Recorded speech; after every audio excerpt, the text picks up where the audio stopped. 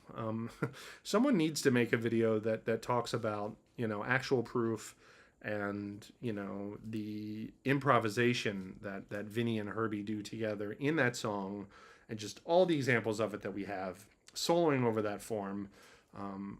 It's really interesting because I think that Vinnie joined Herbie when he was at it was at a time where, like, during that whole time that he's, playing with Herbie, maybe continues to play with Herbie, like his drumming is kind of like, he played with him for so long that we get to watch his drumming kind of like, progress and change, in the context of these same tunes, So in other words, like, the early footage of actual proof is much different rather than the later footage.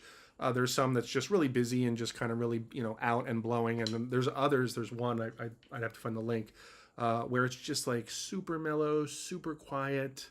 Like Vinnie turns the snares off, the snare springs off, and just plays like this little minimal kind of groove. And just Herbie's right there with them. Those guys are they're just dancing. They're both virtuosos. And I think it's just amazing watching those two improvise together. Untouchable, in a league of their own. Literally no one else can do it on the level that those guys do it at. It's pretty crazy. So that's some of my favorite Vinnie stuff. Having said that, the Buddy Rich Memorial Scholarship Concert video from the late 80s, that video pretty much changed my life. Because guys of my generation, Generation X, back then we were all about buying the videos and the VHS stuff. And Vinnie was, to my understanding, and based on the lack of footage of him, he was not really interested in making, videos of himself and instructional videos and cashing in on that whole thing or utilizing it to whatever degree. And I think I had read that he was certainly asked to make an instructional video and didn't want to do that. And some folks may or may not know, there's lots of stories of him, like just, he doesn't like to be recorded and unless he wants it to be. But point being is, like, that Buddy Rich Memorial Scholarship Concert, that was one of the first exposures that a lot of us had to Vinnie. And a lot of us, bought that tape, for other reasons, like Weckl was on there and Gad and whatever. And I bought it to see Dave. And then I was like, who is this other guy? Like, his traditional grip on there just kind of changed things for me, really. That was like a game changer. And obviously his performance with the band on there, and then the trio at the end with Gad and Weckl and Vinnie together. Actually, to refer back to the 30-second note paradiddle stuff, Vinnie does a lot of stuff based on that in that trio, because that tempo is a good example of kind of an awkward medium tempo where like triplety stuff isn't really going to work with that, right? Because it's like a gad cowbell groove that they solo over at the end. We're talking about the Buddy Rich Moore Scholarship concert, right, from the 80s, right? It's like, you know, like that's the cowbell groove that they solo over, right? So like the triplety stuff, like like that stuff's not going to cut it. So you got to go to 30 seconds, and you know, Vinnie was very comfortable doing that, you know, and the other guys, you know, not so much, you know, for better or for worse, you know, not saying that any one guy was better than the other guy on there. But I just remember Vinnie just blazing 30 seconds, like, you know, the one that's like the second or third to last, you know, where he starts with the left hand and then, you know, what is it? It's something like, let's see if, I mean, I won't be able to play the whole thing, but just so you know, like with the one I'm talking about.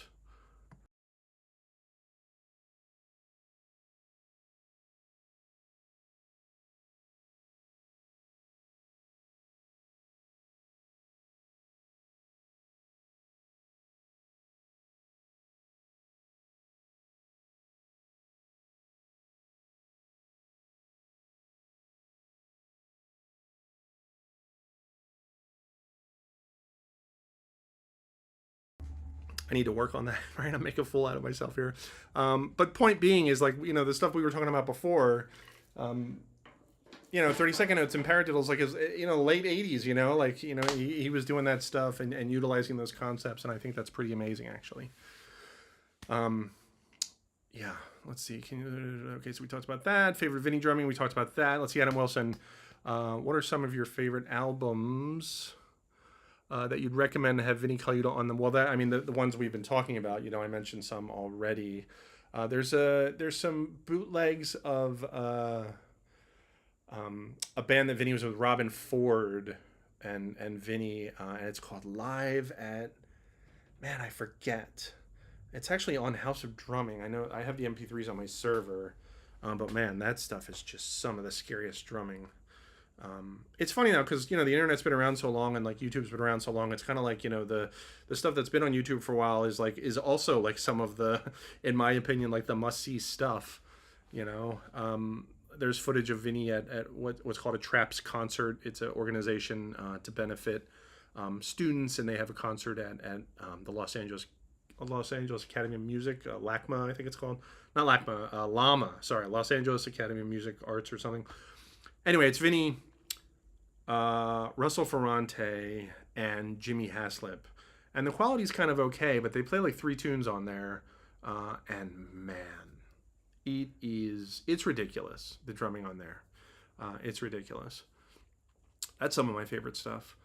But, you know, the stuff that I mentioned before, you know, the stuff with Herbie and Sting and all that stuff. I mean, the early stuff with Frank, I think, is impressive, but I don't find it very listenable, actually. I don't... the Frank stuff, I think, is you know, I have a ton of respect for it and what Frank did and what Vinnie did with Frank. And, you know, Frank was obviously a pioneer, and I'm a big fan of his. Frank Zappa, I'm talking about. But I didn't really get into the Zappa stuff until it was represented to me in a much more polished state via Dweezil Zappa. Dweezil, you know, for years now, he's been playing his dad's stuff with a much more polished and, dare I say, tight presentation. He's actually been doing it for so long. It's like 10, 15 years ago now. There was a DVD called Zappa Plays Zappa, and it's Joe Travers on drums and this all-star band. And once I got into that stuff, that's the stuff I really like. Oh, okay, I kind of get it now. Like that's where the light went off in terms of like what Frank was trying to do, because the stuff was so advanced that I feel like there was a lack of cleanliness to his stuff because it was so advanced back then, and because he was so ahead of his time that it was, you know, maybe he wasn't able to present his music in you know, a more tight and polished way than, you know, decades later when, you know, musicianship kind of like, you know, was higher decades later. But, you know, some people might like the older stuff. I prefer the newer kind of Dweezil Joe Travers version of the Frank stuff, believe it or not. So yeah, there's that. But yeah, there's some. I mean, the footage that is available with Vinnie and Frank, like on Saturday Night Live when they play "Dancin' Fool." So good. Oh man, is it "Dancing Fool"? I'm a dancing fool. So, dancing. I think it's "Dancing Fool." Anyways, Joe's Garage, etc. All that stuff. It's all worth listening to, because he's a unicorn, Vinny. He's one of a kind. He's an island. There's no one else. It's nuts. So yeah, those are some. Let's see. Eric Marienthal has a solo CD from the '90s that I listened to an awful lot of called Crossroads. There's a straight ahead tune on there called Upside Down Side. And it's got this drum solo on there that's just ridiculous. The playing is ridiculous. I mean, that whole record's worth like putting on the headphones and just kind of listening to, not so much for just like, oh my God, the drumming is amazing, but it's like, I'm interested in the process of like, okay, here's a chart. That's the first step. The final step is like music. So like what parts he plays, how aggressive he gets, when he gets simple.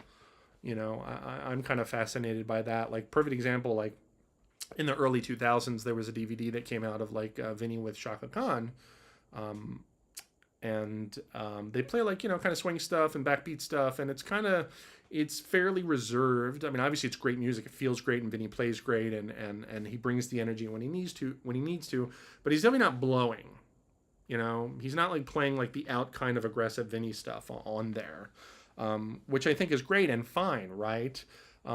Cut to, like years later on Facebook and YouTube now, I'm sure a lot of you guys have seen it, there was sound check and rehearsal footage released from that same show, the Vinny Shaka sound check stuff, and man, he is blowing something fierce all over that stuff. Amazing drumming. He's like literally doing, getting drum sounds, and there's, the camera guys are testing stuff, and he's playing stuff that's just like, people on YouTube are transcribing it, and it's just like, just ridiculous, just amazing. So I think that's a good example of having the powers and using it or not using it, right? Because on the retail product that they made on the show, like perfectly tasteful musical drumming, but then we get the glimpse into the sound check, and it's just like, the mask, he's going, it's just like, oh man, it's crazy.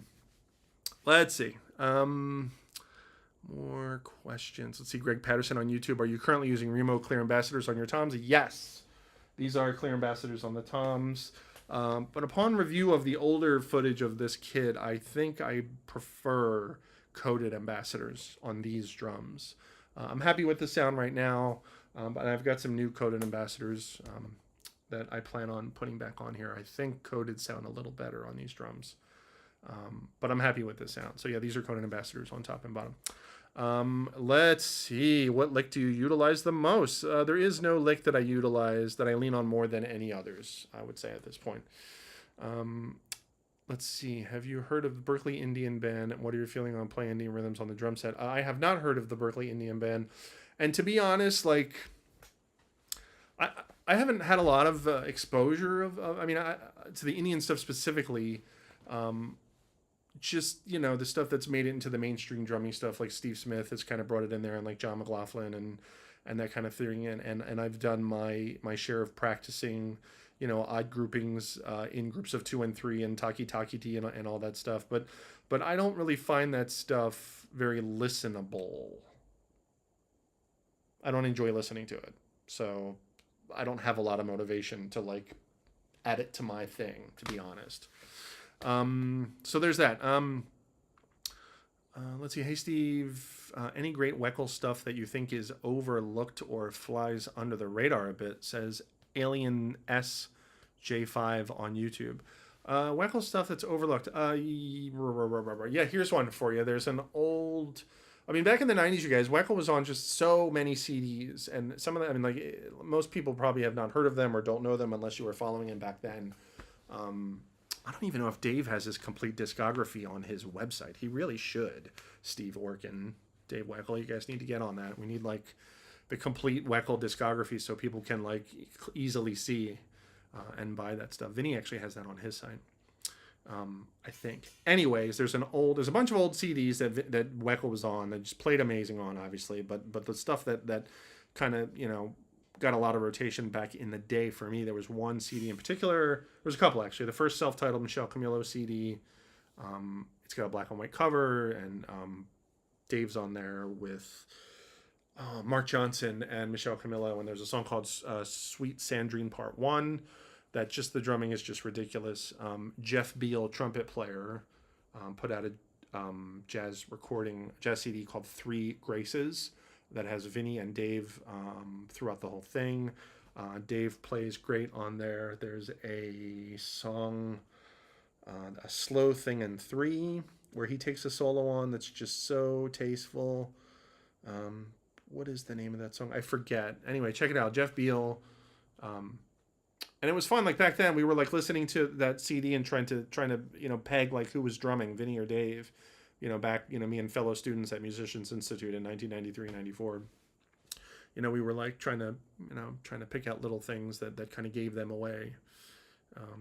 So yeah, that's a kind of under the radar recording. What else? That's all I got. That's all I got for that.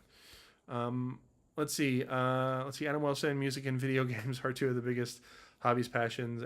Yeah, and I'm successfully doing both, says Adam. I don't know if I wouldn't say that I'm being successful at making, playing music. I'm just doing my thing in my drum room here at home. But yeah, the video game industry I've been a part of for a long time, and just love my job. I work at Infinity Ward, and we make Call of Duty and Modern Warfare, and I'm a designer on the single player, the campaign stuff. So I had a lot of fun making that stuff come to life. Let's see. Matt Miller Brown says, when you do really fast 30-second paradiddles like that, are you stroking them out or letting it rebound?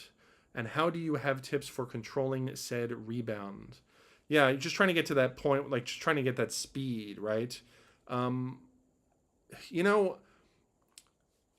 When it comes to like getting speed and that kind of thing, obviously, just to say it, like you just got to practice, you just got to practice slow and at medium tempos and just keep going fast until you can, and just take it back a little bit and just keep it there.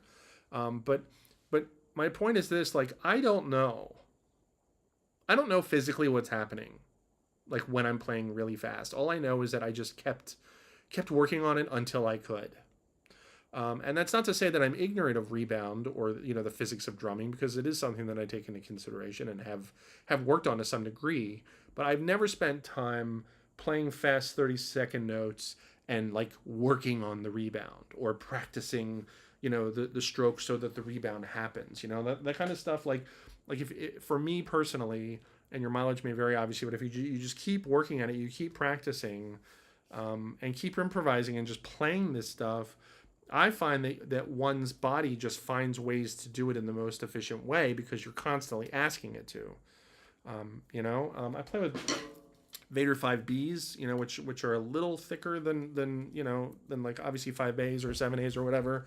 And so maybe the years that I've spent playing with thicker sticks, and I marched in a high school for 4 years, and yeah, it was a long time ago, but man, like 4 years of parades and competing and clean double stroke rolls, and like I kind of built a really good foundation for that stuff when I was young, and I still feel that was very helpful. But I find it's helpful to even if you can play stuff fast, if you just kind of play it slow again, and just get to that second nature point. Just get to the point where it's like it doesn't take as much effort to do it. You know what I mean? So that you can do the fast thing in a relaxed way. But having said that, like just to, let me play it fast, and then like maybe we can like take a look and see what's going on here.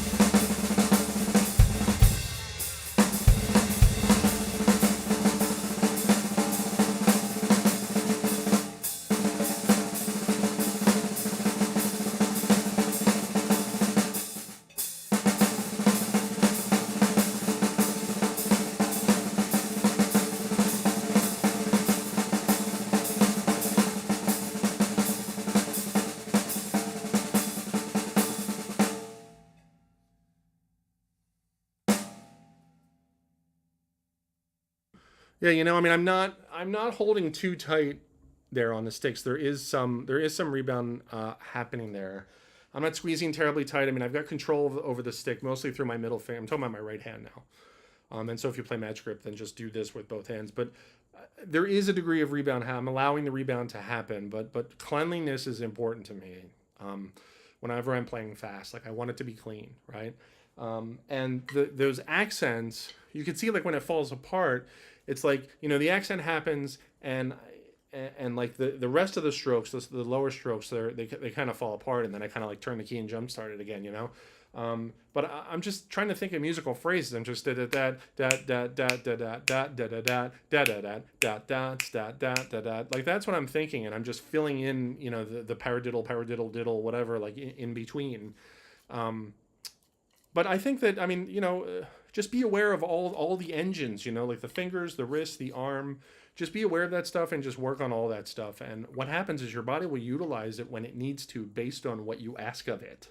That's kind of what's going to happen.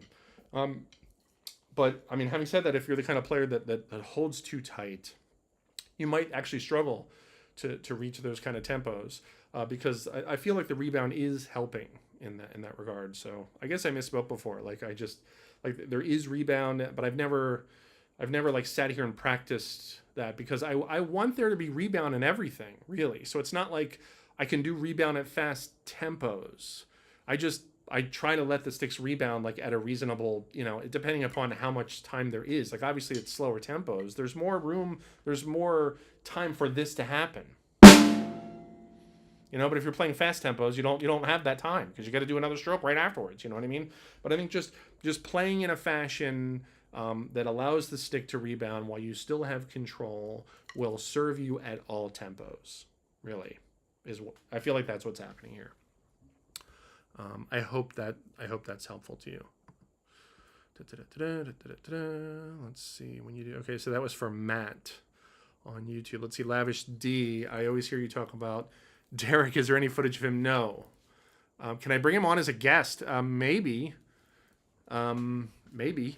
I don't know. Derek and I are really good friends, and he's not one of these guys that's out there trying to, I mean, he drums at home, and him and I have been kind of drum geeks.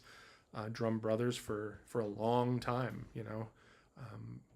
Derek and I were at all those Vinnie baked potato videos that you guys see on YouTube. All the videos of Vinnie, like with Greg Matheson and Jeff Richmond, like that's me and Derek. Sorry, we filmed those. Those are all from us. And so it's been good times, kind of following Vinnie and other drummers over the years, here in Los Angeles. But yeah, I don't know. Maybe I'll get him on here and we can geek out about that stuff, But he's not one of these guys. He doesn't have a YouTube channel. He's not drumming, like in the public view. Like Derek just drums on his own. Let's see, Michael something drums, Marcinal drums. Hi Steve, what album songs with Gary Novak on drums would you suggest? These are great questions. You guys. I'm really having fun now. I'm always paranoid that I disabled my my talkie mic, so I'm always checking okay, is the mic still live? Yes, okay. Because for talking, I'm actually using the laptop microphone here. I used to have a clip-on thing, but the microphone on this laptop sounded so great. I was like, why would I bother? Gary Novak recordings. Love Gary. Obviously, Chick Corea Electric Band 2, Paint the World. I lived for years. I had a portable CD player in the pocket of my jacket, and I had headphones on for years, right? And there was a good year straight. And for 4 years, there would be 2 or 3 CDs that I would just rotate for a whole year, literally, right? And one of those years, I remember Electric Band 2, Paint the World was one of those recordings. So I'm super familiar with that. Novak plays great on there. There's a lesser known recording with Chick actually called Time Warp. It's with Chick Corea Quartet. It's Gary Novak, Chick Corea, John Patitucci, and Bob Berg. And that was another one for a good year, that and a couple others. So yeah, get Time Warp and put down your phone and put on the headphones and just listen. There's a tune on there called New Life that I couldn't tell you what's going on in that tune. Like compositionally, I mean, Chick is just, he's doing these things where it's like it's in 3, but it's in 6/8, but it's in 4/4, and it's like, the bar, like his melodies and counter melodies and bass lines utilize all 3 of those feels within the same bar, and Novak navigates that stuff beautifully. Okay, and it may not be obvious. Like, you gotta like listen and like snap your, like try to feel those different pulses. Like, okay, so here's the 4, here's the 3 against it, and like here's the 680 kind of thing. And yeah, Novak just plays beautifully on there. What else? Novak recorded some stuff with Holdsworth. I didn't really listen to that stuff then.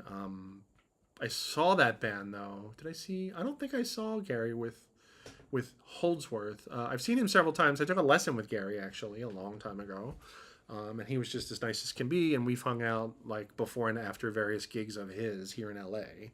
Gary plays at these little clubs all over the place all the time, and it really good times. Like before the show, after the show, like he's always been super friendly. Like Gary had the eye; he could pick out the drummers. I remember going to see Gary very early on, like as soon as he started like really getting big with Chick, and like we went to see him at this place called Chadney's in Burbank, which is not there anymore. It's across the street from the Jay Leno NBC studio, and he was playing with his guitar player. And last time I told this story, I forgot the guy's name, and I forget his name again, and I'm sorry, but he had this little white recording custom kit, and I remember it was me and my roommate Kurt, and we were there, and he had the eye. He'd look at us, he'd be like, "Yeah, what's up, guys?" Like he knew, he could spot the drum geeks. Oh man, but yeah, like I saw at the Blue Whale and the Potato, obviously. Man, but what other CDs? Like stuff that Gary's recorded on. Those are the 2 main ones, Paint the World and Time Warp, that had an impact on me.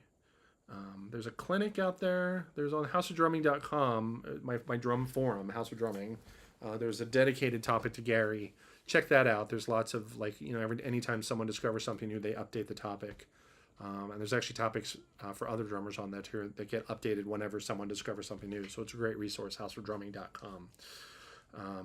But there's like a Novak clinic, and I'm trying to think.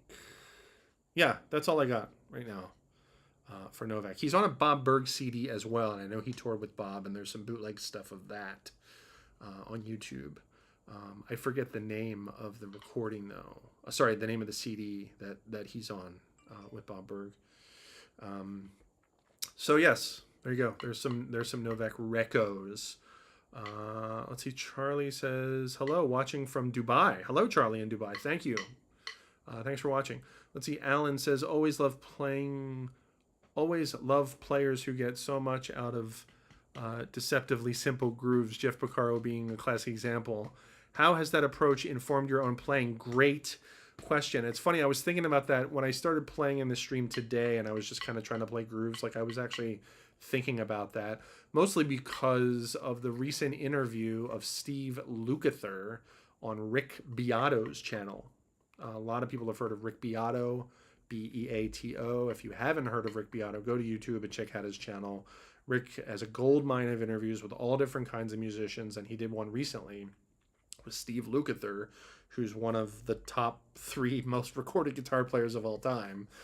He was in Toto, etc., and so he played with Jeff maybe more than anyone, and apparently they were high school buddies and stuff, and Steve talks about that a lot in this interview, and it's amazing, particularly the story of how they recorded Beat It, which was amazing because apparently Quincy and Michael, they recorded Beat It, and they had most of the tracks down, and Eddie Van Halen recorded his guitar solo and like did a punch in or something, and ended up making it, because they had like whatever 16 and 16 tracks, and they were connected by the SMPTE connection, old school recording stuff, and apparently someone broke something and they lost a bunch of tracks, and they had to re-record the guitar and the drums, and he didn't want to re-record the guitar solo or the vocals, and so according to Steve Lukather in this interview, what they did was Jeff listened to Michael Jackson's vocals, and he could hear the drums bleeding from Michael's headphones into the vocal track when it was isolated,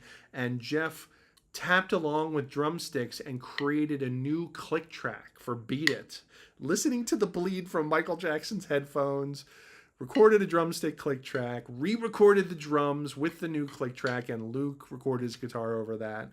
And I think that is an amazing story, and I just love stuff like that. But yeah, like simplicity in, like deceptively simple things that bring a lot of those hits to life is something actually I've been giving a lot of thought to, and it's probably fairly common the older you get. I mean, there's so many hits of this, whatever, 60s, 70s, 80s, 90s, the top hits of the time in the different genres, and pop drumming, and smooth kind of yacht rock, all those hits. I'm kind of into all that stuff now. And I'm kind of fascinated at that process, like I was talking about before with Vinnie. Like, okay, here's a chart, here's a demo. It's like, come up with drum parts that are amazing, or that work, or that make this song a hit. That's just an amazing thing. And so I love that a lot of these guys are still out there touring and stuff, like Christopher Cross and Michael McDonald and that kind of thing. But yeah, Jeff's drumming, he just on so many recordings, and just that ability to listen to the music and play like what the music needs, and the finished product is like, that's something else, like we mentioned in the stream a while ago, but it's definitely worth mentioning again. It's like recording music and drums and music has nothing to do with playing drums, and everything to do with listening after the fact, because you only play the recording once, but you listen a million times, but it's only going to get recorded once. So it's not about the drumming, it's about making the music listenable after the fact. There's that word again, listenable. I like that word, because the hits are obviously listenable, whether you like it or not, whether you like the song or not. It's a hit. That means that many people found it listenable, enjoyed listening to it, and continue to listen to it. And the drumming on there obviously contribute to that, and that's amazing. It's got nothing to do with what you like or if the guy's good or not. Like, that's the process, and I'm kind of fascinated by that. And Jeff was obviously one of the titans of that world. So there's that. Okay, so let's see. Ian Smith, love when I tune in just in time 30-second note sorcery. Yeah, 30-second note sorcery. Thank you. Yeah, the 30-second note stuff is fun. Ian, let's see. Matt Morton, I love watching you play. Talent beyond your years, says Matt Morton. Matt Morton, what's up? Old buddy from Activision, from the Activision days. Hope you're doing well, Matt Morton. Miss you, man. Thank you for the compliment. Let's see. Nicholas Media on YouTube says, wow, thanks for showing your fills. 30-second notes. I will try it. Do it. Try it. Do it. This stuff is it. It's all about giving away this. And like, sometimes I feel bad. I feel like these guys that have these, these drum channels and Patreons, and they're trying to like pay the bills, like with their Patreon accounts. And here I'm just like giving away all this information for free. Sometimes I feel bad about that, but that feeling quickly dissipates. Okay. Let's see. Dog Cheese. Yes, the old band from the 80s, Dog Cheese. There's some bootleg recordings of Dog Cheese with Mike Landau and Vinnie, and who was the bass player on that stuff? Different guys. I want to say Neil Stupidhouse, but there was that other guy that played with Vinnie with Joni. I forget his name. Anyway, yeah, Dog Cheese. Look Dog Cheese up on YouTube, and you'll get some cool old videos or audio bootlegs rather. The video you made with Vinnie and Richmond, yes, that's on my channel, so that's no secret.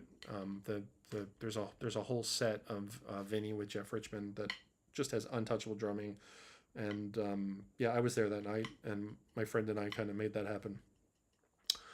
So that was fun.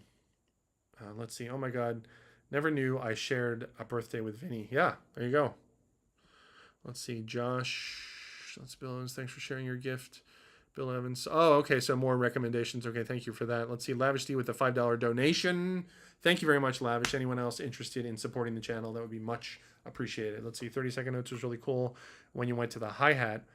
So in triple sub, if you go in between double and para and 6-stroke roll. So in triplet subdivision, when it goes between, sure. Yes. If you go to the 6-stroke roll, obviously there's 6 notes, and so you're changing subdivisions there, assuming those 6 notes are within the space of 1 quarter note, then yeah, you're playing 60-note triplets. But yeah, like I guess I should have mentioned that when I was improvising with the paradiddle stuff earlier, I kind of just put my right hand on the hi-hat and the left hand on the snare drum, and then put a bass drum on the start of each like right-handed paradiddle variation, and you end up like with these kind of groove thing that you can, that's a whole concept of itself that you could just really take and run with and play some cool stuff. Let's see. Oh, no sound. Yeah, that drum thing.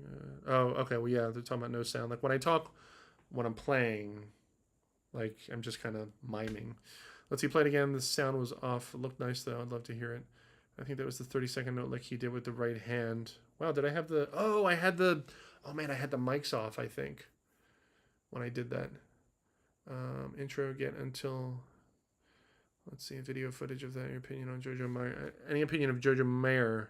Yeah, I had the mics off when I did that demo earlier. Oh, man, I'm sorry about that. See? I'm still getting the hang of this. Fuck. Sorry about that, you guys.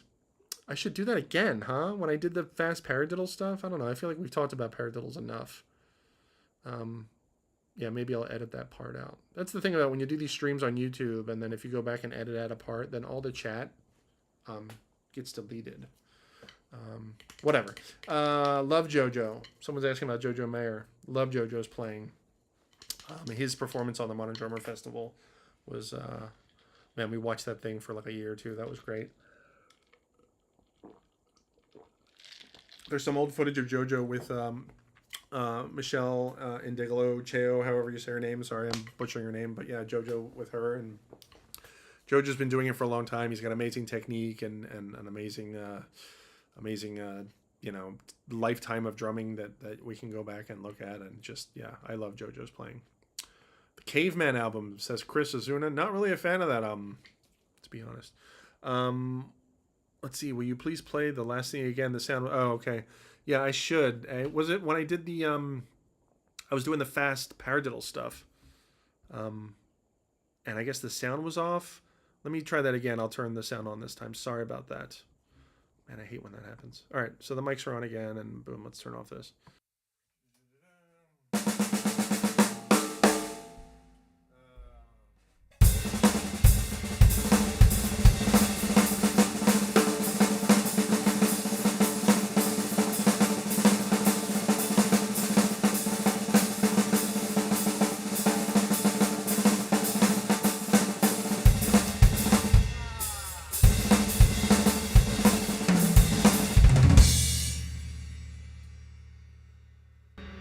So, I mean, when I did that earlier, like, it was just demonstrating just kind of 30-second note paradiddle stuff at speed. And I'm just thinking about those accents, you know. Like, that's all I'm thinking about. I'm just filling in paradiddle diddle variations in between there. And I'd mentioned, before that there is a little rebound, happening in there. But not because I worked on the rebound stuff at speed, but just because I try to get the sticks rebounding at all times. And so it helps at all tempos. So that's the stuff I was playing before without sound because I forgot to turn on the drum mic. Oh man, sorry. All right, I'm fixing the memory lock on my hi-hat. All right, this is fun. What else are folks saying?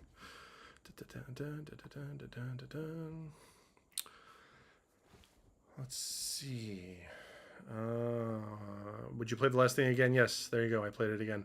Pablo Swanson, your name sounds familiar on YouTube. Let's see. Dancing Fool and Michel Inherit the Earth on SNL. Yes.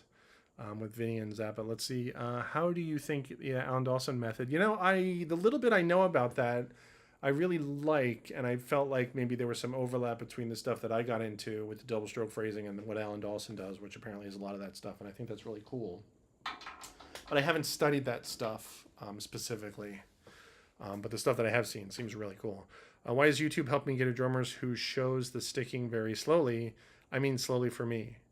Well, I mean, if you're a beginner and you really need to see the sticking, like watching a YouTube video is not the way to do it. Like getting a transcription is the way to do it. So you can just look at the sticking and practice it at your own pace. So if you're at the point where it's like you really need the sticking spelled out for you, I would turn off YouTube and get a book.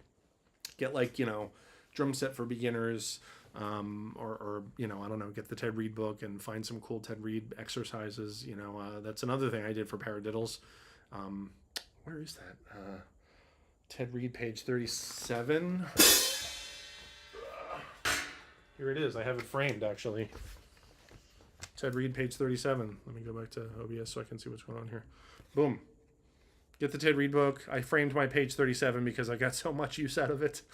There's some of the original sticking from like when I was taking lessons.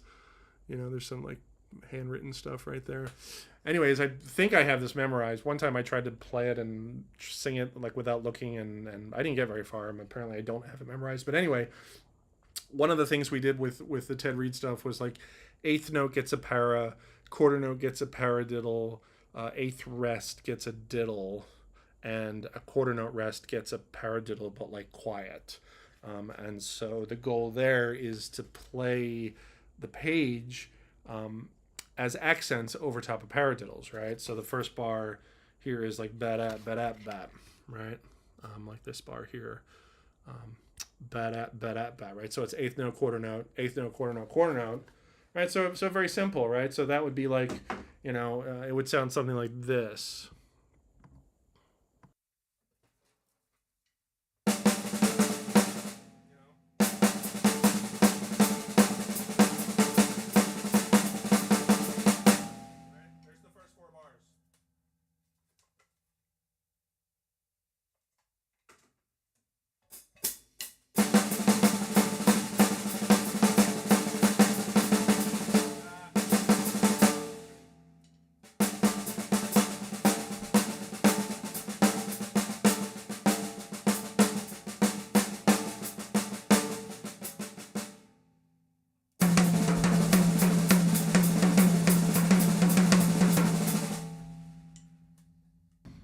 There you go.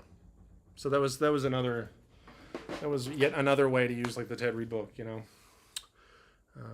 That was the formula. So that's another kind of cool thing to do with the paras and the paradiddles and all that stuff. Get the hands moving. Let's see, Steve on Facebook. Do you know what's going on with his health? I'm very concerned about him. We're talking about Vinnie and Vinnie's health. I have no idea. I don't know Vinnie. I'm not friends with Vinnie, and I can't speak on behalf of his health. Let's see, Jeff. I saw Vinnie the first time in Wembley performing with Sting. Wow, what a venue to see him the first time. Man, Wembley Stadium. That's crazy.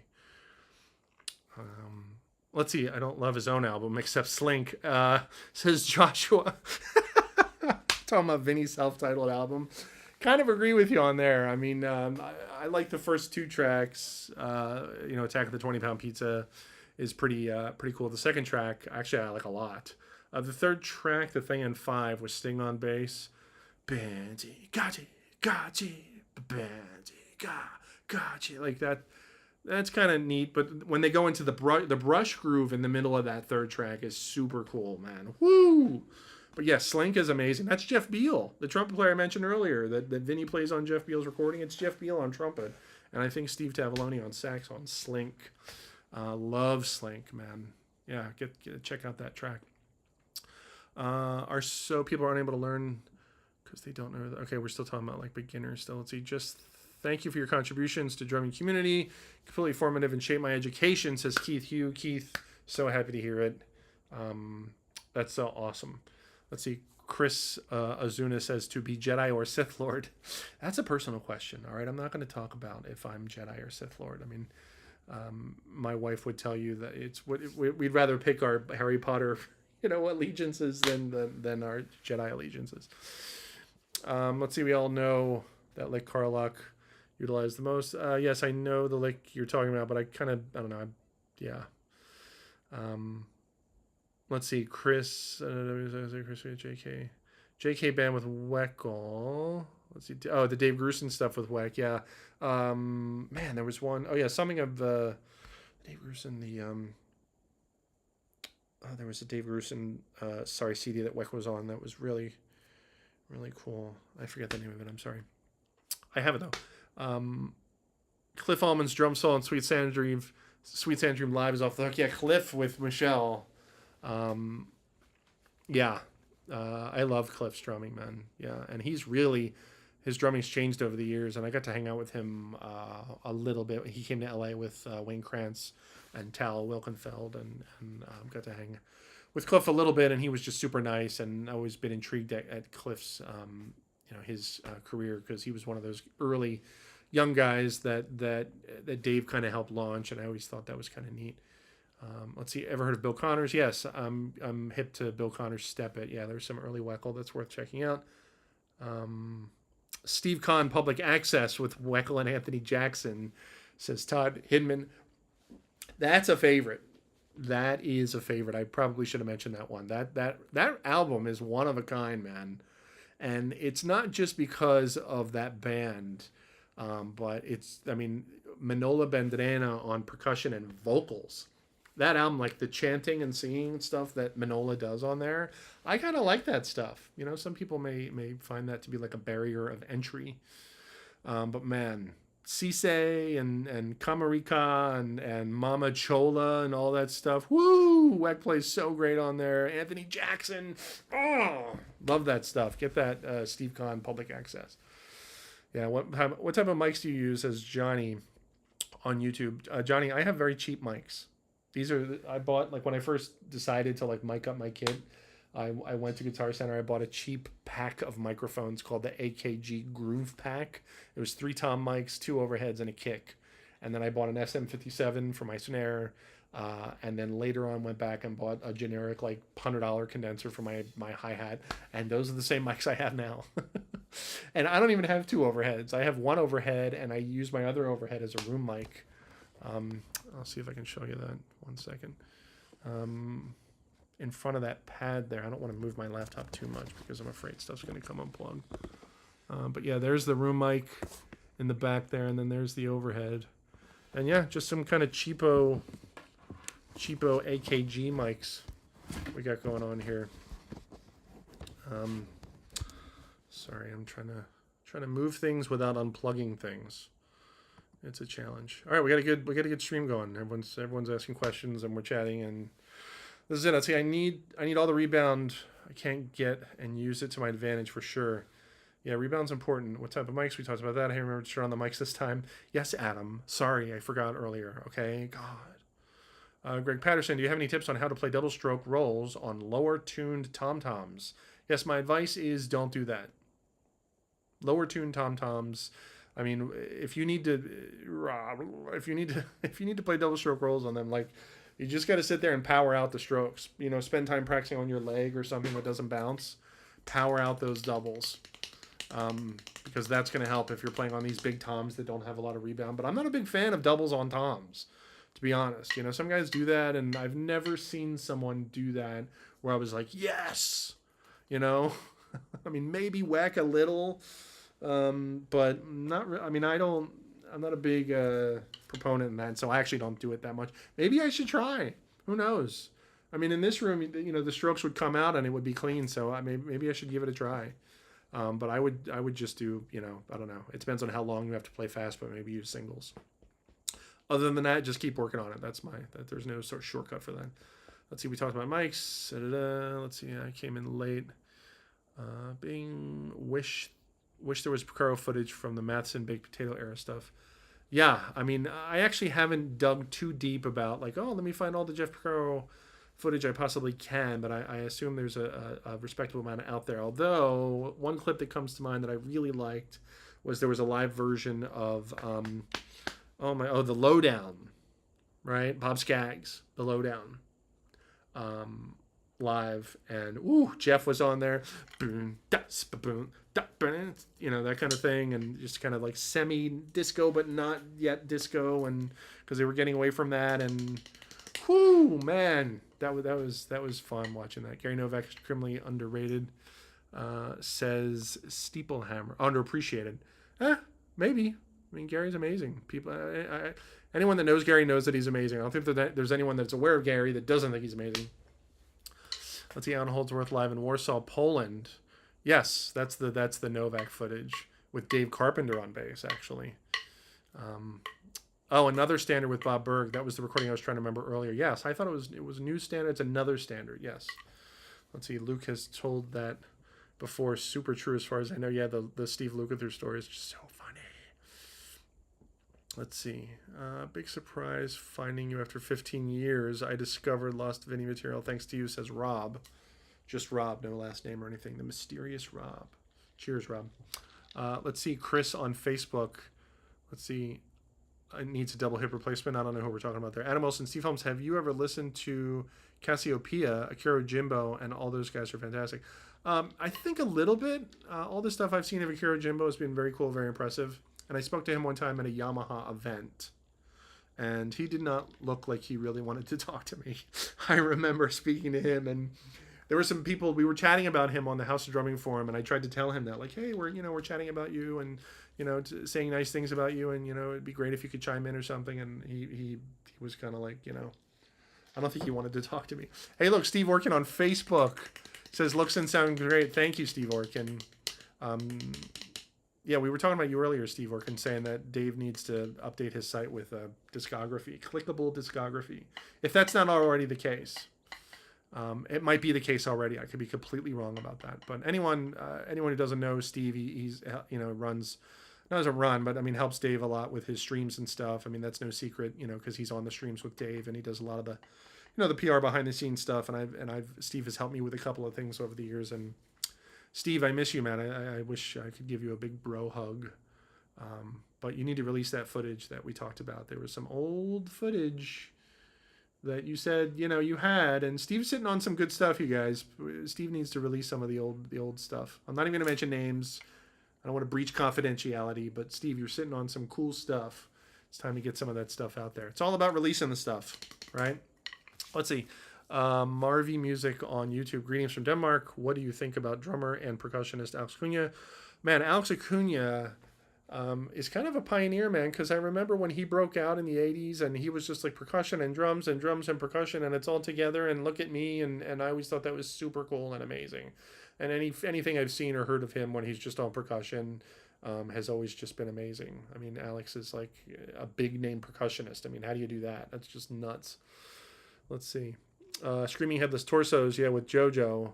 Yeah, that stuff is really cool. Smoking Clean Paradiddles says City Drums, thank you.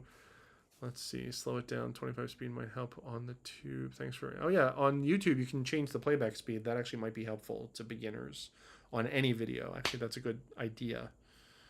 Let's see. Are you swinging the paradiddles or playing them straight? When I was playing the paradiddles, I was playing them straight. Just over 30-second notes. I was just playing them straight. Playing it straight. There was nothing swung about that when I was doing it. Do I like more the recording custom of the PHX? When, says Ivan on YouTube, recording customs or PHX, round one, fight!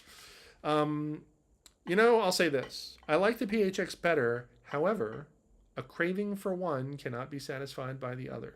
That's what I like to say when there's comparing like thing versus other thing, Coke versus Pepsi, and this versus that. And if they're both good, then if you're in the mood for one, then the other thing's not going to suffice. So who knows? But I do like the PHX better overall.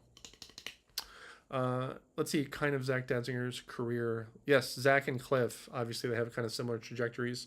I love Zach's drumming, man. I was just watching some Zach stuff last week. Yes. Let's see. Mama Chola, says Tom. Yes. Hi, Steve. I have a question. How do you play the Jeff Pocaro shuffle for Rosanna? I've seen a lot of videos about it. The explanation is not clear. Can you break that out? Halftime shuffle, sure, we can talk about that really quick. I feel like there's a lot of explanations about that already. And I'm not even going to sit here and be like, oh, I can play the Rosanna shuffle really well. Like, I haven't spent any time like trying to play Rosanna, but I've spent a lot of time playing halftime shuffles. And the key is you just, the things you want to get happening for the halftime shuffle is just make sure you're ghosting that middle triplet, and the hi-hat is on the first and last triplet, and you just want to get the backbeat, leave the backbeat where it is, get the ghost notes sounding good, get it feeling good, and practice bass drum independence against that. Make sure you can play various different bass drum phrasing against that groove. But I'll spell it out for you nice and slow right now. Let's do that.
I don't even think he's ghosting after the backbeat on Rosanna. I don't think he's not playing as many ghost notes as I am. I'm just a ghost note freak, but I like playing the ghost note after the backbeat, like bada kind of thing, So I was just kind of demonstrating that. But I mean, as you can see, like that middle ghost note is important.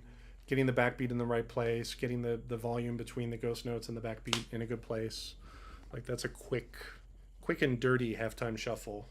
You see me try to play that intro fill like dig it beats, but like that's, oh man, that's actually a little tricky. I still think that horn phrase in Rosanna is tricky. I was watching a video recently of Greg Bissonette playing Rosanna with Steve Lukather and some guys at some concert within the last like 5 years. And I was watching Greg play Rosanna, and man, he just nailed it. He nailed it. But those horn hits, meet you all the way. Like those horn hits, those are tricky, Those are tricky, man. And Jeff just kills all that stuff. So that's a quick little outline of Halftime Shuffle. Let's see, what album is that where they play Mama Chola? It's called Public Access. Steve Kahn, Public Access. Dave Weckl, Steve Kahn on guitar, Anthony Jackson on bass, Manola Bandrena, Badrena,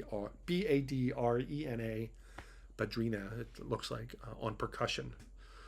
Yes, let's see, Vinnie would do Swiss triplets, but alternate the hands and right hand going between the high tom and the hi-hat. Left hand going between the hi-hat and the snare, not doubles on toms, but he chants, yeah, I see what you're saying.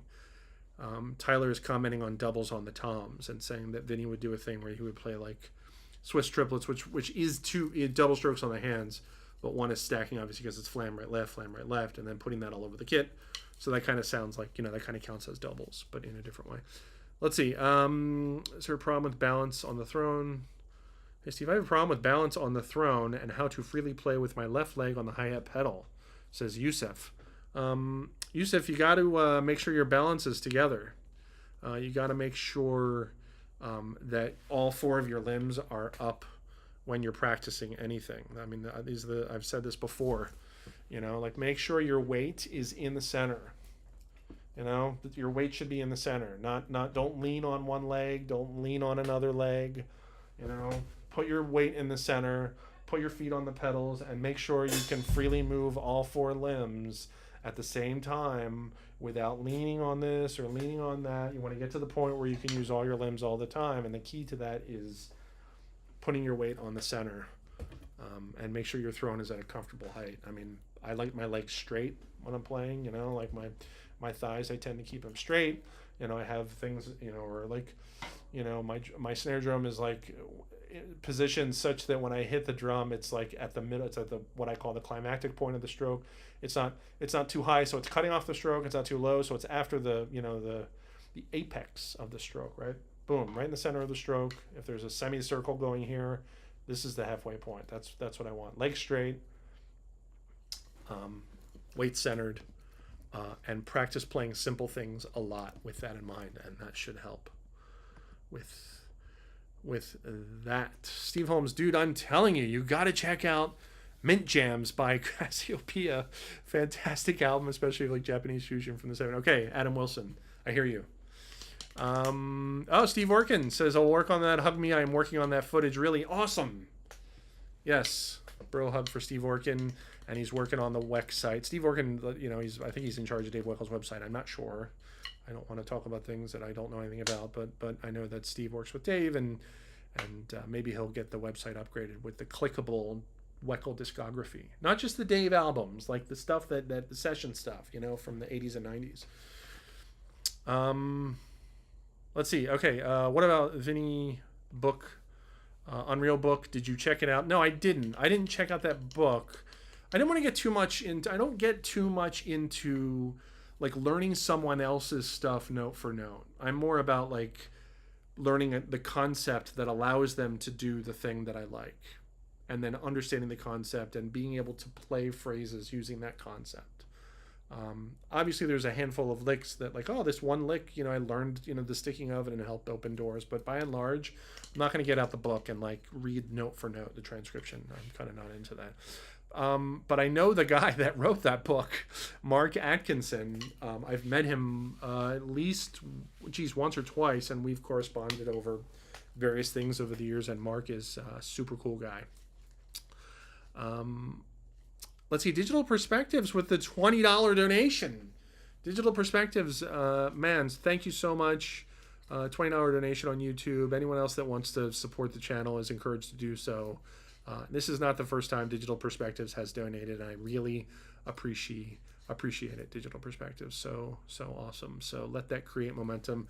Everybody donate. Let's get some new gear. Let's get some new lights. Let's get some stuff. Let's upgrade the setup here because we got some good momentum with that. Let's see.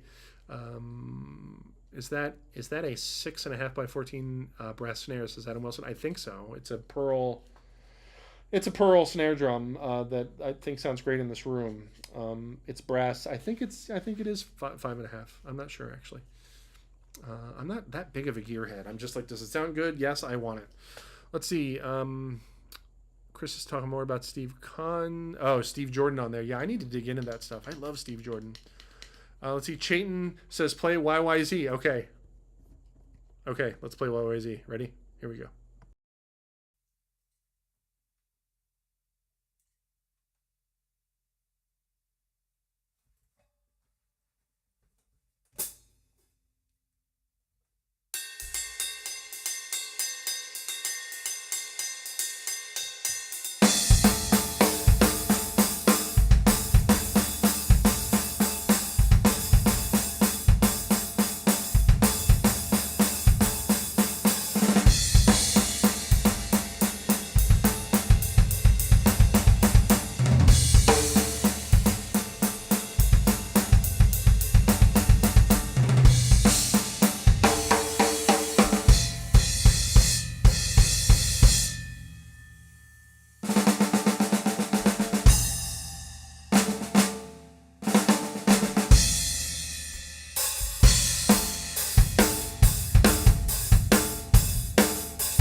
Oh man, what just happened?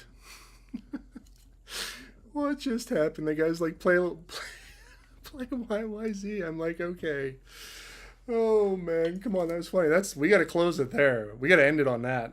I mean, that's from memory, unfortunately. Like, so you couldn't hear the music, but that was about 90% accurate. I mean, I don't have all the toms and whatever, but for Rush fans that know that song, let me know what you thought. I mean, I haven't played that. Literally, haven't played that since, geez, like 30 years. It's been like 30 years since I've played that stuff. Well, I told you guys, man, like from Fly By Night to Presto, like I am a Rush encyclopedia. I have almost every lyric memorized, just about every drum part memorized. Like I obsessed on Rush from like junior high all through high school up until I saw Back to Basics from Weckl, actually. And at that point I was just like, no more of that. I'm doing this. Oh, that's pretty funny. Yes, I'm not messing around. Like I was so into Rush. I mean, Rush, Fly By Night, Caress of Steel, 2112, All the World's a Stage, Archives, Farewell to Kings, Hemispheres, Permanent Waves, Moving Pictures, Exit Stage Left, Signals, Grace Under Pressure, Power Windows, Hold Your Fire, Show of Hands, Presto. Boom, that's all of them. I saw them on the Power Windows tour, Hold Your Fire tour, and Presto tour. That's it. It was perfect timing, actually. Like once I started to like kind of not follow that stuff anymore, I was at a point where I was kind of like, I mean, I couldn't play it all note for note, but I got it, and I started to see the patterns. That's the other thing. Chayton. Oh, dude, Chayton. I didn't realize it was you. Oh, fucking Chayton. That's so funny. This guy from work. He's sending me work messages like about the Slack now. It's so funny. Yeah, man. I was so into Rush. Yeah, I mean, I sound like a broken record at this point. But, I mean, for those of you that don't know, like on my YouTube channel, I made this like pretty extensive video tribute to Neil after he passed away. That has an awful lot of views. And the reason why I made that video was it was for the person that had heard of Neil and didn't get why he was a big deal. Because once, like, you know, I got into like jazz and fusion and the kind of, you know, open doors into all other stuff. But I was still like, you know, the Neil fan was still in me. And I would talk to guys that are like, man, what's the big deal with this guy, Neil Peart? Why is he such a big deal? And so I wanted to explain that in this video. So I did that. So I would recommend going to my channel and subscribing and checking out that video because I spent a lot of time on it, actually. So there you go. There's me playing YYZ start to finish. Let's see. One last question. Any advice? How should I structure my practice? We talked about that earlier. Practice time and stuff. Hey, Justin, brother, what's up? Good to see you. Hey, Steve, what would your advice be for someone who is interested in becoming a drummer? Any high-level lessons for a beginner? Practice. Well, yes, obviously the more you practice, the better you're going to get, right? That's the beauty of it, but it's also it's a double-edged sword. But you know, I like to say that, I mean, if someone's going to take on this endeavor, like, you know, you can really get a lot out of it. And if you're doing it and you're getting something out of it, like an enjoyable, you know, experience that stimulates you, like whatever, emotionally, spiritually, physically, like mental, like whatever. If you're getting something out of it, then that's the finish line. Like you're doing it, you know. If you want to get better, then know what that means and practice until you get there. Really. But the other good thing about drums, like, is for beginners. Like when I was, you know, for a long time, I had sticks in my hand more than I didn't. I was carrying sticks around, even when I wasn't drumming. Like I was drumming on my legs, drumming on pillows, drumming on my steering wheel at red lights, like all during the 90s. Like just trying to improve my hands and get them, you know, get them better. But it's not just about like, oh, my drumming is better because I drummed a lot. I think there's benefit to like, I mean, believe it or not, like if you know, the guy that has held something in his hand for decades versus the guy that hasn't, like the guy that has held the thing in his hand, like whether it's a hammer or a rope or or you know, a paintbrush. Like, it's just that kind of masterful, and I'm not saying I'm a master, I'm saying this is kind of like my approach and what I'm going for, like that kind of masterful way of handling your tool, in this case drumsticks. So the more you hold it, the more kind of, you know, you kind of get that, you know. And I like that, you know. It reminds me of Efren Toro, who's a famous percussionist, and I got a chance to sit in a room with him a couple of times at music school, and he would just place his hands on the conga drum, and just the way, like, he would just move his hands a little bit, and his hands just meshed and melded with the conga drum, because he had just done it for his however long, you know. And it was just like, that's the level that I like. But anyway, sorry, I'm going off on a tangent. Yeah, just spend a lot of time, like, whatever, pillows, drum pads, drums, just you know, get the hands moving, you know, get that out of the way. Get the drumming thing out of the way so you can make music. Really, that's the thing. Best jazz drum book, asks someone on YouTube, Alistair. Man, there's I don't know about the absolute best. I mean, obviously, like, you know, I came from the school of, like, Ted Reed, Syncopation, and Jim Chapin, Advanced Techniques for the Modern Drummer. But also, I always thought John Riley's jazz books were great. John Riley's an amazing drummer, and his books are great. I would check out John Riley's books in addition to the ones I mentioned. Let's see, Kevin Hugh, I moved to 4-piece for gigging purposes, considering switching back to a 5-piece, finding it difficult to get up and down the toms with the middle rack. Have you ever thought about it? I had that issue.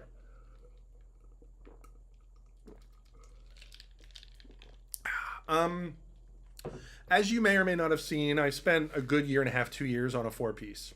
One up, one down, as they say. And I kind of missed the middle time, and so I brought it back. And my motivation for that was just, I like to change things up after time, just because it forces me to recreate. It forces me to do things differently, you know? Yeah, I don't play a lot of notes, like, on any one tom. I'm not doing, like, you know, like, I'm not doing the Virgil stuff. And so, like, you know, the little notes that I do play, like, up and down the toms, I just make sure that I can, you know. So I mean, I don't know what to say about that, except if you're having trouble with that stuff, then take down your drum kit. This is another thing I like. Weck talks about this in his online school. Like, take everything down and set things back up again one at a time. And don't add anything else until, like, it's optimal and comfy. Like, kick, snare. Like, sit there, play, kick and snare. You know, make sure it's comfy and at right heights. You know, introduce the hi-hat. Like, you just spend a whole day, like, kick, snare, hi-hat. And then, okay, now add one tom. Add the other tom. You know, play stuff that utilizes those, you know. Like, I remember Dennis mentioned a while ago, Dennis, or I think Virgil. Anyway, he's talking about, like, you know, working on speed and then getting traction with it. And then realizing that, like, getting speed was not enough, because now your arms have to move around the kit fast enough to accommodate the speed that you now have, which is crazy, you know? And so for speed demons, like, that's a thing. And so Virgil put out an instructional video, Virgil Donati, called Power Drumming in the early 2000s, late 90s. And he talks about that. And he does a thing where he takes, like, he goes through, like, one hand, and he'll do, like, whatever, 1 stroke per thing, 2 strokes per thing, and he'll go all over the place, like, one, you know, like, and then, like, like, all over the place, you know, on both hands. Basically, you want to get to the point where you're just an expert at hitting all the things on your kit in all the different combinations, basically. But yes, motion around the kit is a thing that a lot of people don't talk about, and you got to work on it and make sure your kit isn't in the way of that process, because there is, like, a natural flow that you know, you need to, like, accommodate, basically. And this isn't even, like, this is like my funsy setup. I'm just setting this up for funsies. Like, if I was gigging all the time, this would not be the setup. I would probably do a 4-piece too, but I would still have all my cymbals. Let's see, that was for Kevin. Let's see. What is the latest news on your band Altered? Asks Svetin Barak. Sorry, I'm not pronouncing your name correctly. Yes, I'm in a trio called Altered with Jeff Miley on guitar and John Flitcraft on bass, and there's a lot of footage of us on YouTube and stuff. We actually have 3 CDs out. We have a self-titled CD called Altered, another CD called Graphic, and then another CD called oh my god, I can't remember the name of it. The making of, oh, I forget the name of it. Anyway, we did 3 CDs, and I'm pretty proud of it, actually. Pretty proud of those CDs, and I think they're on Spotify, or I don't know if they're on streaming services or not, but it shouldn't be too hard to find that stuff if you want to. But Altered is the name of the trio. Anyways, there's nothing going on with Altered, unfortunately. I don't talk to those guys too much. John lives far away from here. Jeff doesn't. Jeff and I have actually talked about doing a live thing here on the stream, because I've got the setup now to where like I'm curious about like introducing another musician, and you know I've got a couple available inputs, and so it would be neat to plug Jeff in and him and I just improvise. But Jeff Miley is amazing, and yeah, I miss those guys. Let's see. Yeah, you guys are freaking out because I play YYZ. That was actually very funny. I'm not a huge gearhead either, but I'm currently in the market for a new metal snare. I love brass and aluminum. I'm not sure which one I like more, says Adam Wilson. Yeah, I don't know what to tell you, Adam, except make sure that the drums sound good like in the room that you're going to use it in, you know, because it's possible the drum may sound good at the store and then you get it home and you may not be happy with it. I've been meaning to contact my guy at Yamaha, because I'm a Yamaha artist, albeit low level. But yeah, I love the Yamaha stuff, and I've been meaning to get a snare drum from them so I can have a 100% Yamaha kit on here, instead of being like, hey, this is my Yamaha kit except for my pearl snare. But whatever, good sounding drum is a good sounding drum, right? Let's see.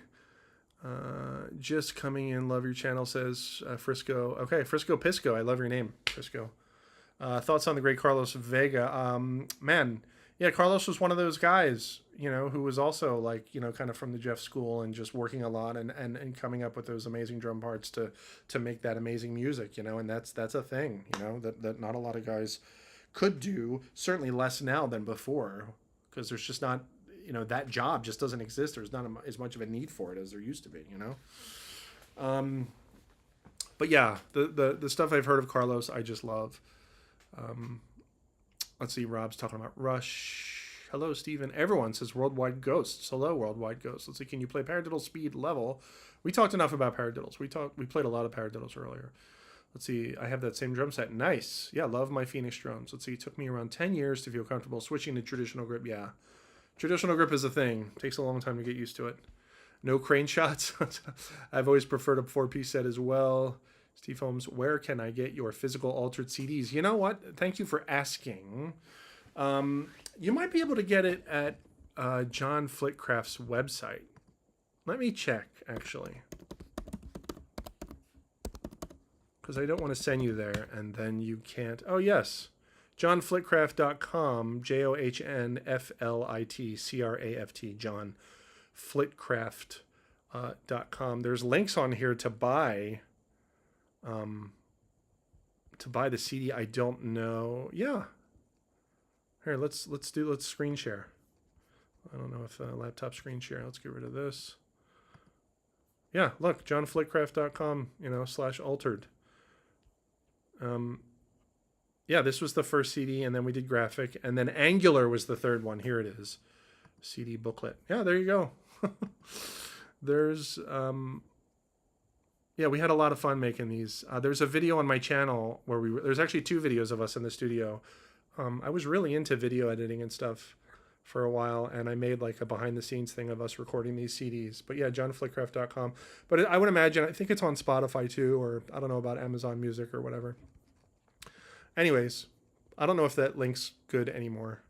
Sorry, what am I doing? Laptop camera. Okay, we're back to here. Yeah, so there's one place. Also, what was that? There was that